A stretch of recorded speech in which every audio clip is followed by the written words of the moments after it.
सामाजिक एवं राजनीतिक जीवन, अध्याय 5, पृष्ठ 54 से पृष्ठ 67 तक। पृष्ठ 54, शीर्षक औरतों ने बदली दुनिया। पिछले अध्याय में हमने सुना कि किस तरह महिलाओं द्वारा किया जाने वाला घर का काम काम ही नहीं माना जाता है। हमने ये भी जाना कि घरेलू काम और परिवार के सदस्यों की देखभाल करना पूरे समय का काम है और इस कार्य को प्रारंभ और समाप्त करने का कोई निश्चित समय भी नहीं है। इस अध्याय में हम घर के बाहर के कामों को जानेंगे और समझेंगे कि कैसे कुछ व्यवसाय महिलाओं की अपेक्षा पुरुषों के लिए अधिक उपयुक्त समझे जाते हैं। हम ये भी ज्ञात करेंगे कि समानता प्राप्त करने के लिए स्त्रियों ने कैसे संघर्ष किए। पहले भी और आज भी शिक्षा प्राप्त करना एक ऐसा तरीका है जिससे महिलाओं के लिए नए अवसर निर्मित किए जा सकते हैं। साथ ही इस अध्याय में हम हाल के वर्षों में महिला आंदोलनों द्वारा भेदभाव को चुनौती देने के लिए किए जाने वाले विभिन्न प्रकार के प्रयत्नों के बारे में भी संक्षेप में जानेंगे। यहाँ एक चित्र है जहाँ एक बालिका ने ग्लोब को अपने हाथ में पकड़ा हुआ है। पृष्ठ 55, कौन क्या काम करता है? बताए गए लोगों के चित्र बनाइए दिए गए बॉक्स में। एक किसान, एक मिल मजदूर, एक नर्स, एक वैज्ञानिक, एक पायलट, एक शिक्षक। चलिए अब आपकी कक्षा द्वारा बनाए गए चित्रों को देखने के लिए तालिका को भरिए। अब हर व्यवसाय के लिए पुरुषों और महिलाओं के चित्रों को अलग अलग जोड़िए।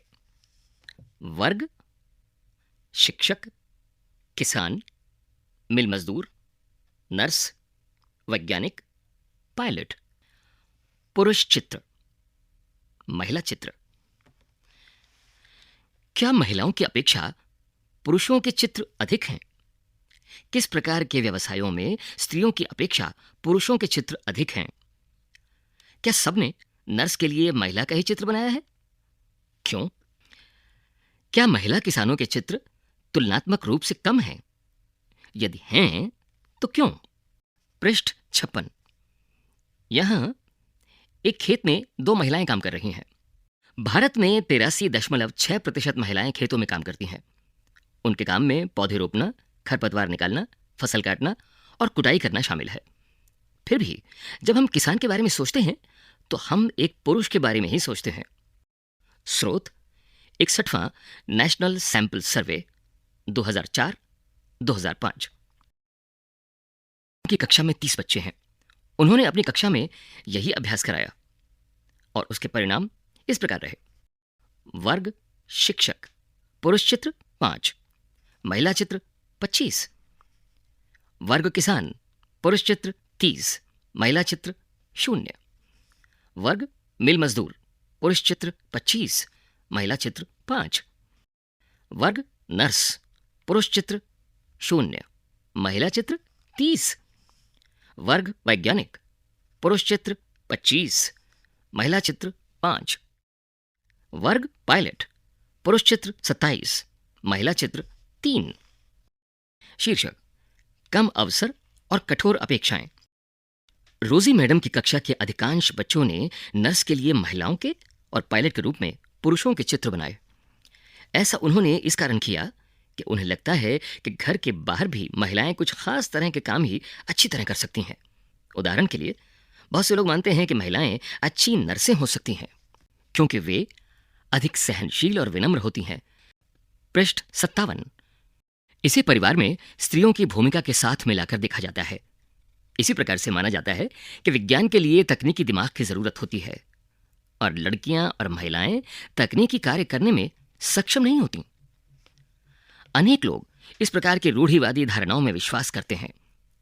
इसलिए बहुत सी लड़कियों को डॉक्टर व इंजीनियर बनने के लिए अध्ययन करने और प्रशिक्षण लेने के लिए वो सहयोग नहीं मिल पाता है जो लड़कों को मिलता है। अधिकांश परिवारों में स्कूली शिक्षा पूरी हो जाने के बाद लड़कियों को इस बात के लिए प्रेरित किया जाता है कि वे शादी को अपने जीवन का मुख्य लक्ष्य मान लें। यह समझना आवश्यक है कि हम ऐसे समाज में रह रहे हैं जहां सभी बच्चों को अपने चारों ओर की दुनिया के दबावों का सामना करना पड़ता है। कभी ये दबाव बड़ों की अपेक्षाओं के रूप में होता है, तो कभी ये हमारे अपने ही मित्रों के गलत तरीके से चिढ़ाने के कारण पैदा हो जाता है। यहाँ एक चित्र है जिसमें रेल इंजन ड्राइवर एक लड़की इंजन में से झांक रही है। शीर्षक रूढ़ियों को तोड़ा है। रेल का इंजन आदमी चलाते हैं, पर झारखंड के एक गरीब आदिवासी परिवार की 27 वर्षीय महिला लक्ष्मी लाकरा ने इस धारा का रुख बदल दिया है। उत्तरी रेलवे की वो पहली महिला इंजन चालक है। लक्ष्मी के माता पिता पढ़े लिखे नहीं हैं, पर उन्होंने अपने बच्चों को पढ़ाने के लिए बहुत संघर्ष किया। लक्ष्मी की शिक्षा एक सरकारी स्कूल में हुई। स्कूल में पढ़ने के साथ साथ लक्ष्मी घर के कामों व अन्य जिम्मेदारियों में हाथ भी बटाती रही। उसने मन लगाकर और मेहनत से पढ़ाई की और स्कूल पूरा करके इलेक्ट्रॉनिक्स में डिप्लोमा अर्जित किया। फिर वो रेलवे बोर्ड की परीक्षा में बैठी और पहली ही कोशिश में उत्तीर्ण हो गई। लक्ष्मी कहती है, मुझे चुनौतियों से खेलना पसंद है और जैसे ही कोई ये कहता है कि फला काम लड़कियों के लिए नहीं है, मैं उसे करके रहती हूं। लक्ष्मी के जीवन में ऐसा करने के अनेक अवसर आए। जब वो इलेक्ट्रॉनिक्स करना चाहती थी, जब उसने पॉलिटेक्निक में मोटरसाइकिल चलाई और उसने तय किया कि वो इंजन ड्राइवर बनेगी। उसका दृष्टिकोण सीधा साधा है।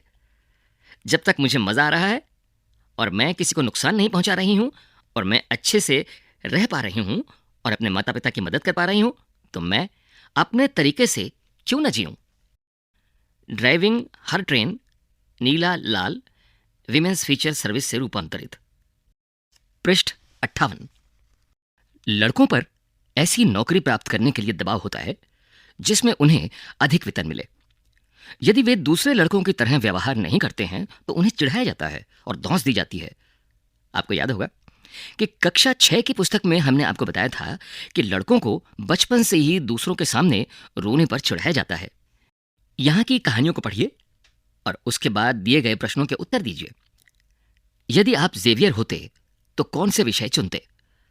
अपने अनुभव के आधार पर बताइए कि लड़कों को किन किन दबावों का सामना करना पड़ता है।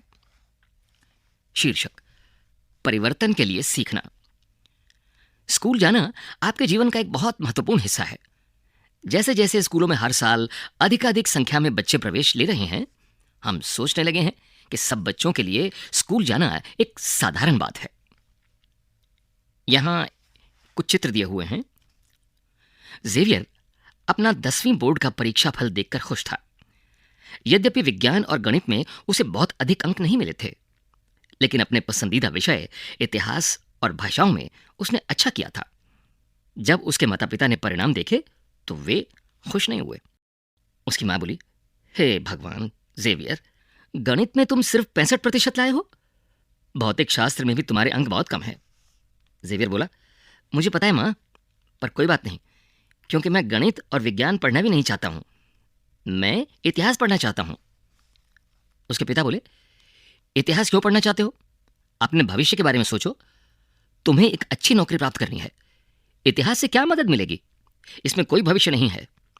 जेवियर बोला, पर मुझे गणित और विज्ञान अच्छा नहीं लगता।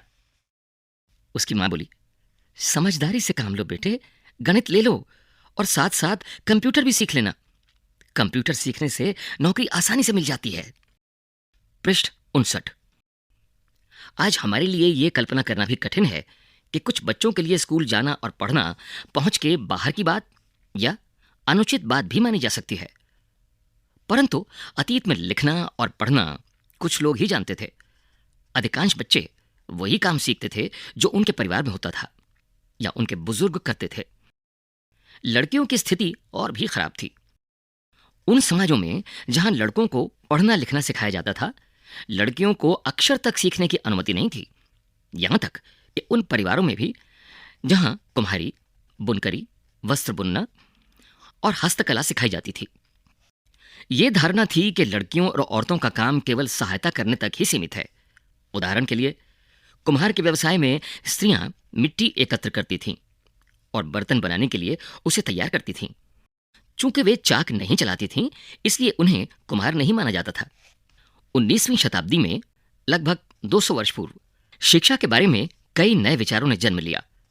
विद्यालय अधिक प्रचलन में आ गए और वे समाज जिन्होंने स्वयं कभी पढ़ना लिखना नहीं सीखा था, अपने बच्चों को स्कूल भेजने लगे।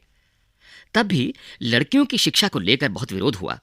इसके बावजूद बहुत सी स्त्रियों और पुरुषों ने बालिकाओं के लिए स्कूल खोलने के प्रयत्न किए।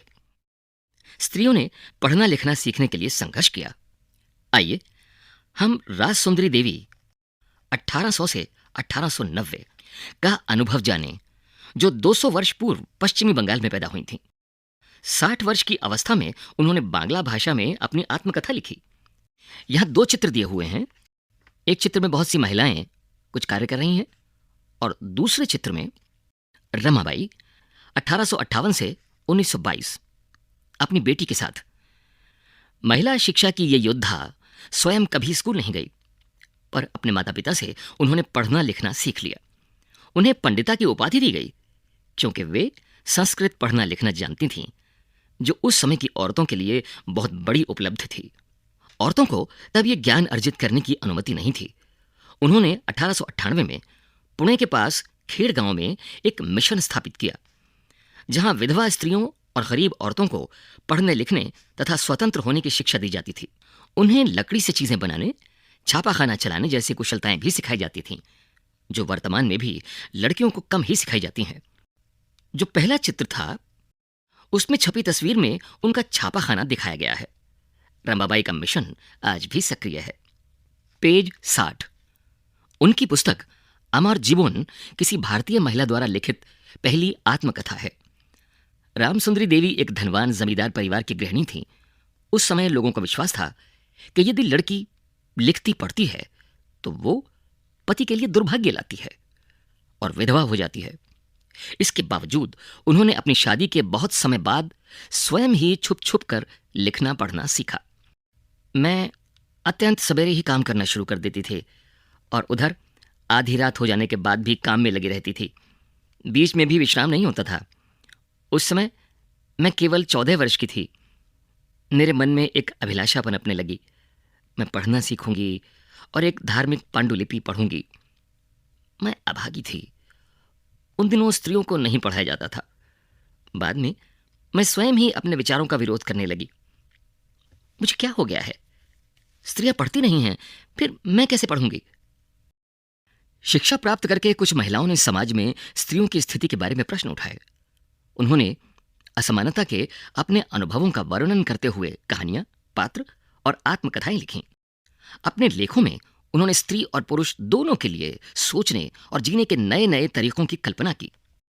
यहां एक महिला का चित्र दिया हुआ है, सुल्तानाज ड्रीम। शीर्षक रुकैया सखावत हुसैन और लेडी लैंड का उनका सपना।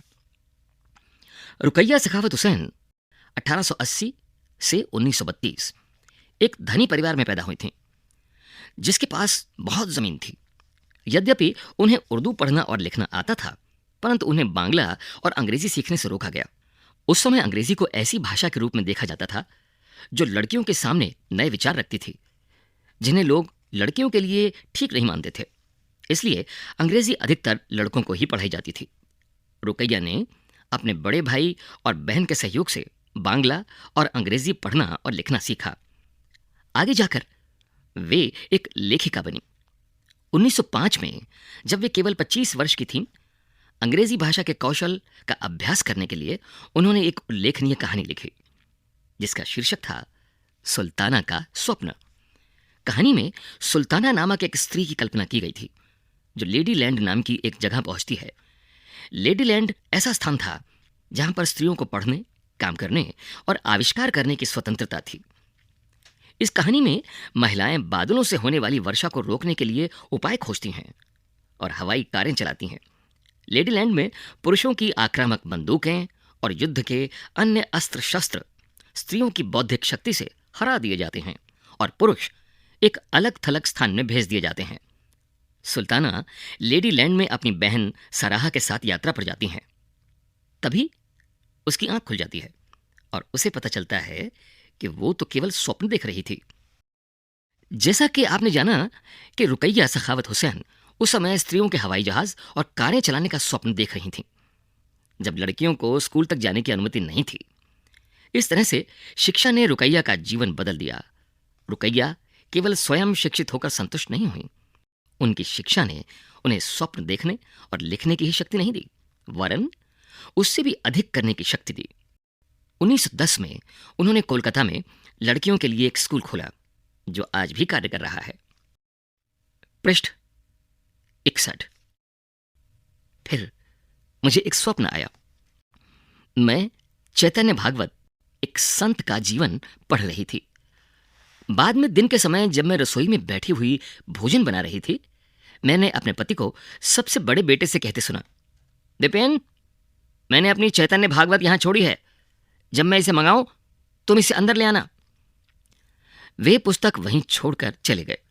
जब पुस्तक अंदर रख दी गई, मैंने चुपके से उसका एक पन्ना निकाल लिया और सावधानी से उसे छुपा दिया। उसे छुपाना भी एक बड़ा काम था, क्योंकि किसी को भी वो मेरे हाथ में नहीं दिखना चाहिए था। मेरा सबसे छोटा बेटा उस समय ताड़ के पत्तों पर लिखकर अक्षर बनाने का अभ्यास कर रहा था। उसमें से भी मैंने एक छिपा दिया।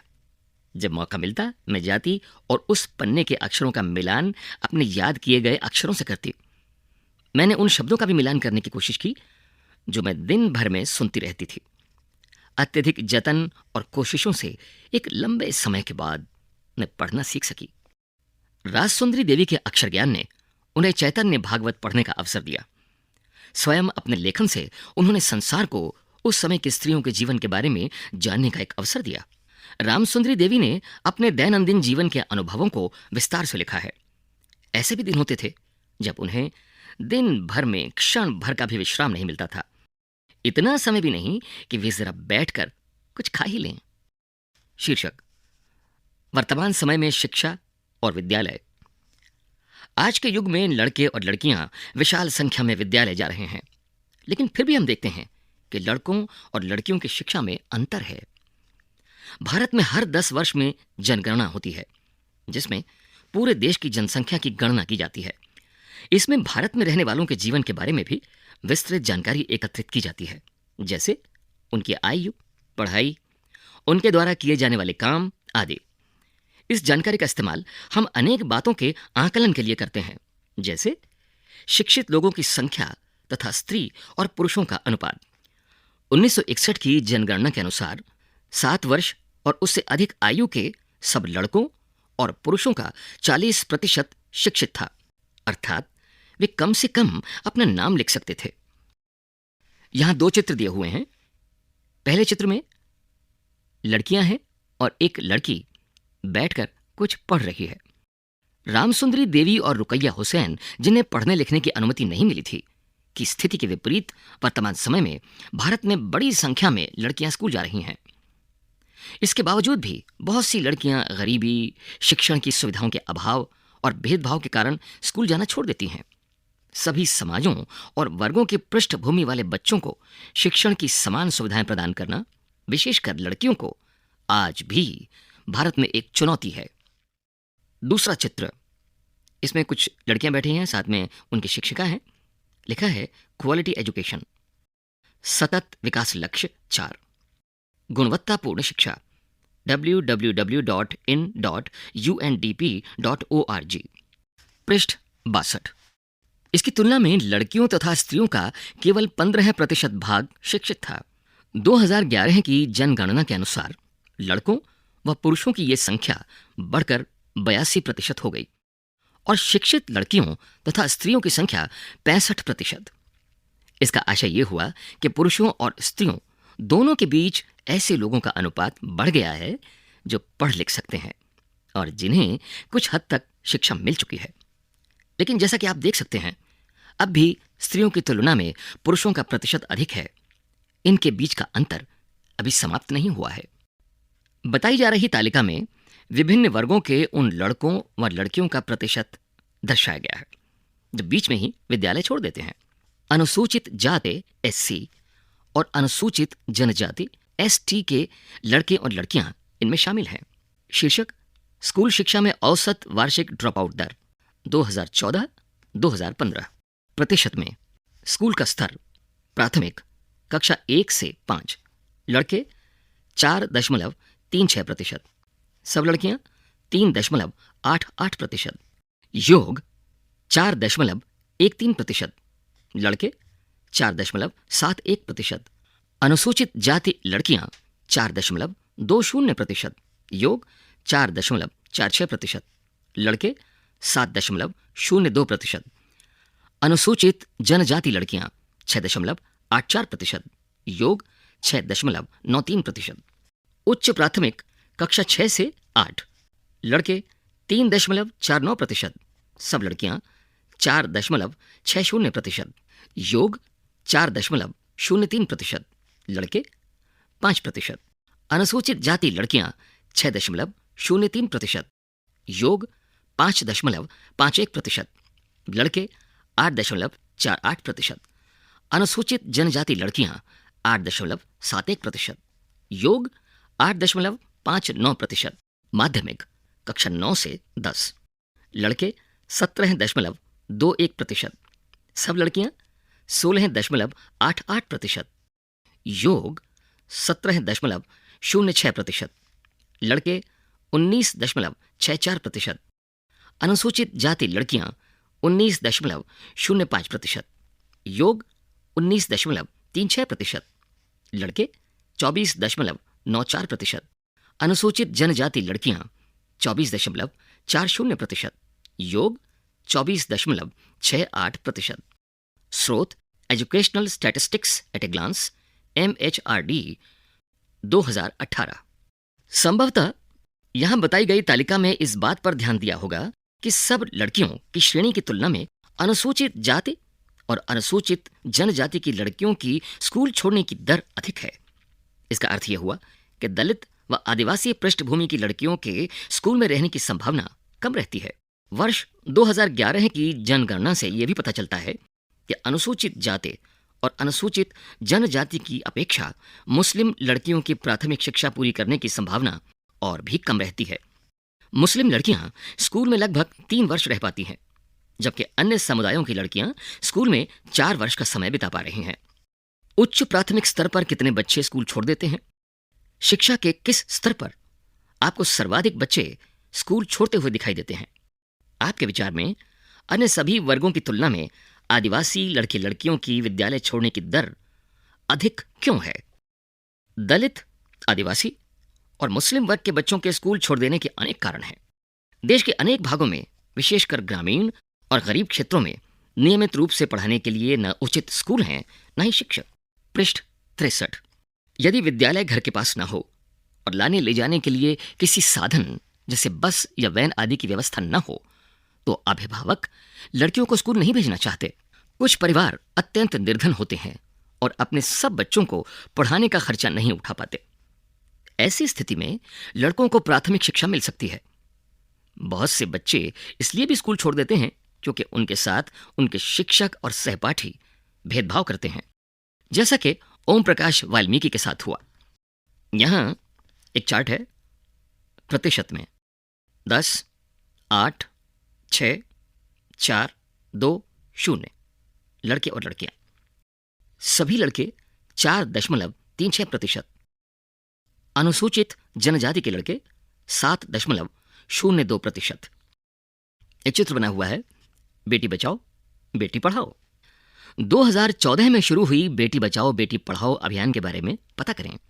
प्राथमिक कक्षाओं में स्कूल छोड़ देने वाले बच्चों के आंकड़ों को बताई गई तालिका में से लेकर दंडा रेख के रूप में दर्शाइए। 2 आंकड़े आपके लिए दंडा रेख के रूप में दर्शाए गए हैं। शीर्षक महिला आंदोलन। अब महिलाओं और लड़कियों को पढ़ने का और स्कूल जाने का अधिकार है। अन्य क्षेत्र भी हैं, जैसे कानूनी सुधार, हिंसा और स्वास्थ्य, जहां लड़कियों और महिलाओं की स्थिति बेहतर हुई है। ये परिवर्तन अपने आप नहीं आए हैं। औरतों ने व्यक्तिगत स्तर पर और आपस में मिलकर इन परिवर्तनों के लिए संघर्ष किए हैं। इन संघर्षों को महिला आंदोलन कहा जाता है। देश के विभिन्न भागों से कई औरतें और कई महिला संगठन इस आंदोलन के हिस्से हैं। कई पुरुष भी महिला आंदोलन का समर्थन करते हैं। इस आंदोलन में जुटे लोगों की मेहनत, निष्ठा और उनकी विशेषताएं इसे एक बहुत ही जीवंत आंदोलन बनाती हैं। इसमें चेतना जागृत करने, भेदभावों का मुकाबला करने और न्याय हासिल करने के लिए भिन्न भिन्न रणनीतियों का उपयोग किया गया है। इनकी कुछ झलकियां आप यहां देख सकते हैं। यहां एक चित्र है, इसमें बहुत सारी महिलाएं हैं और उन्होंने महिलाओं को और फिर एक एक महिला को ऊपर उठाया हुआ है। पृष्ठ 64। शीर्षक अभियान। भेदभाव और हिंसा के विरोध में अभियान चलाना महिला आंदोलन का एक महत्वपूर्ण हिस्सा है। अभियानों के फलस्वरूप नए कानून भी बने हैं। सन 2006 में एक कानून बना है जिससे घर के अंदर शारीरिक और मानसिक हिंसा को भोग रही औरतों को कानूनी सुरक्षा दी जा सके। इसी तरह महिला आंदोलन के अभियानों के कारण 1997 में सर्वोच्च न्यायालय ने कार्य के स्थान पर और शैक्षणिक संस्थानों में महिलाओं के साथ होने वाली यौन प्रताड़ना से उन्हें सुरक्षा प्रदान करने के लिए दिशा निर्देश जारी किए हैं। एक और उदाहरण देखें तो 1980 के दशक में देश भर में महिला संगठनों ने दहेज हत्याओं के खिलाफ आवाज उठाई। नवविवाहित युवतियों को उनके पति और ससुराल के लोगों द्वारा दहेज के लालच में मौत के घाट उतार दिया जाता था।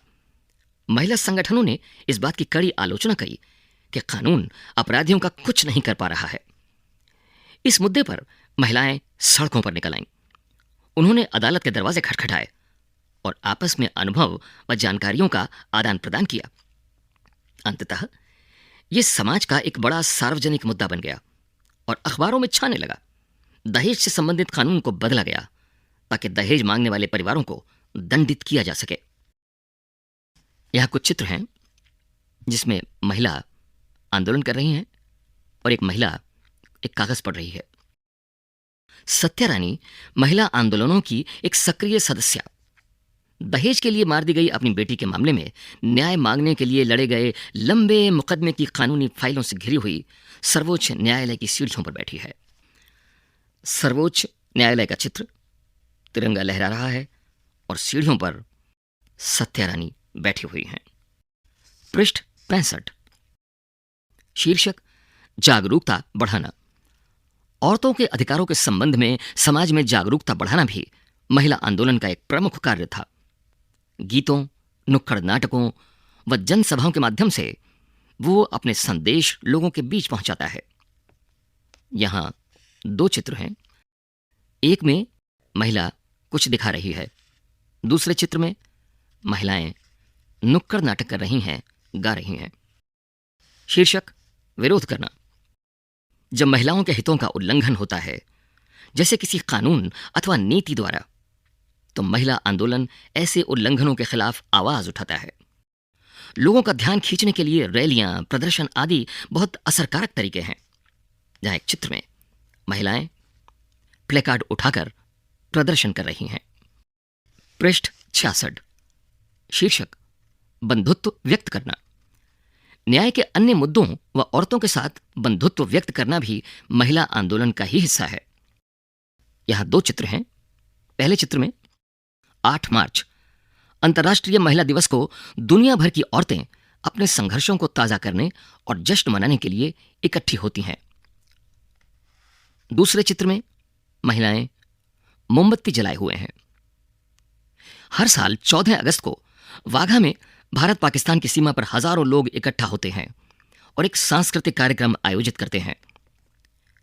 इस तस्वीर में भारत और पाकिस्तान के लोगों के बीच बंधुत्व प्रदर्शित करते हुए औरतें जलती हुई मोमबत्तियां उठा रही हैं।